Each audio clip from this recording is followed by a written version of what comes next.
नमस्कार, मैं हूं एलेना चेस और आप देख रहे हैं आज की सबसे बड़ी और वायरल खबर। मिडिल ईस्ट में तनाव फिर बेहद खतरनाक मोड़ पर पहुंच गया है।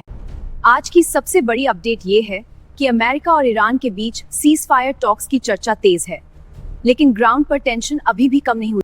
डोनाल्ड ट्रंप ने ईरान को साफ वार्निंग दी है कि अगर डील नहीं हुई तो अमेरिका हमले जारी रख सकता है। ट्रंप का मैसेज बेहद सीधा था, या तो समझौता करो या फिर मिलिट्री प्रेशर और बढ़ सकता है। लेकिन ईरान ने अमेरिकी प्रपोजल को फिलहाल स्वीकार नहीं किया। ईरानियन साइड ने इसे वन साइडेड यानी एक तरफा बताया है।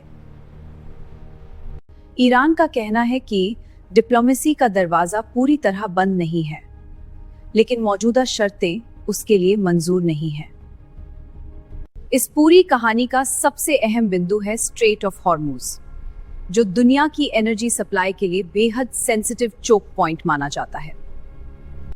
यहीं से गुजरने वाले तेल और गैस के शिपिंग रूट्स पर दुनिया भर की नजर टिकी हुई है। अगर यहां इंस्टेबिलिटी बढ़ती है तो असर सिर्फ मिडिल ईस्ट तक सीमित नहीं रहता, पूरी दुनिया के फ्यूल प्राइसेस और मार्केट्स हिल जाते हैं। आज भी ग्लोबल मार्केट्स पर इस क्राइसिस की शैडो दिखी, क्योंकि इन्वेस्टर्स अभी किसी फाइनल सेटलमेंट को लेकर श्योर नहीं है। इसी बीच एक बड़ा मोड़ तब आया जब यूएस एडमिनिस्ट्रेशन ने ईरान की एनर्जी प्लांट्स पर प्रपोज स्ट्राइक्स को 6 अप्रैल तक पॉज कर दिया। इस पॉज का मतलब है कि वॉशिंगटन अभी डिप्लोमेसी को एक और मौका देना चाहता है।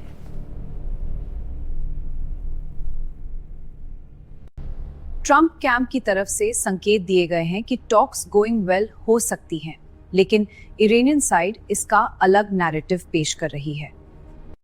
यानी दोनों पक्ष बातचीत की बात तो कर रहे हैं, लेकिन पब्लिक मैसेजिंग में तक भी साफ साफ टकराव दिखाई दे रहा है।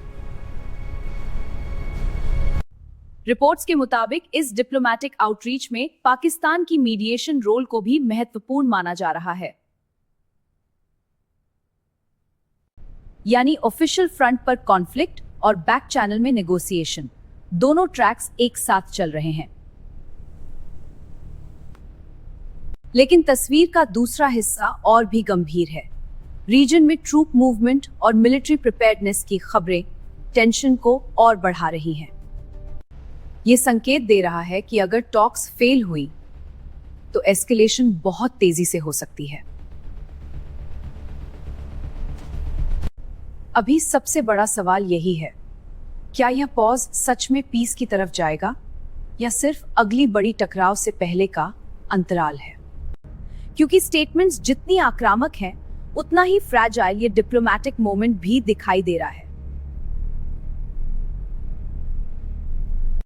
ट्रंप ने यह भी कहा कि कुछ ऑयल टैंकर्स को पैसेज मिला है, जिसे उन्होंने पॉजिटिव सिग्नल की तरह पेश किया। लेकिन ऐसे सिग्नल्स को फाइनल ब्रेक थ्रू मानना अभी जल्दबाजी होगी, क्योंकि ऑफिशियल मिसट्रस्ट अभी बहुत गहरा है। इस पूरे संकट का सीधा असर आम लोगों पर भी पड़ सकता है, fuel costs, inflation, shipping delays और मार्केट वॉलेटिलिटी के रूप में। इकोनॉमिक एजेंसीज पहले ही वार्निंग दे रही है कि लंबा कॉन्फ्लिक्ट ग्लोबल ग्रोथ और इन्फ्लेशन दोनों पर दबाव डाल सकता है। अगले कुछ दिन बेहद निर्णायक होंगे, खासकर क्योंकि अप्रैल 6 की डेडलाइन अब इस क्राइसिस का मेजर चेक पॉइंट बन चुकी है।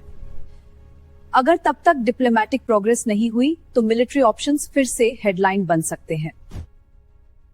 मिडिल ईस्ट की यही सच्चाई है।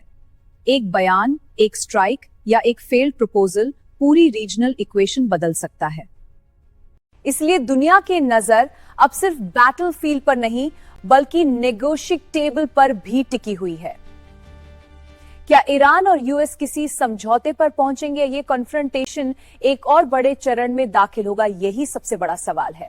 फिलहाल के लिए इतना ही। मैं हूं एलेना चेस और आप देख रहे थे आज की सबसे बड़ी वायरल अपडेट। जुड़े रहिए, क्योंकि इस स्टोरी में हर घंटा नई हेडलाइन बना सकता है।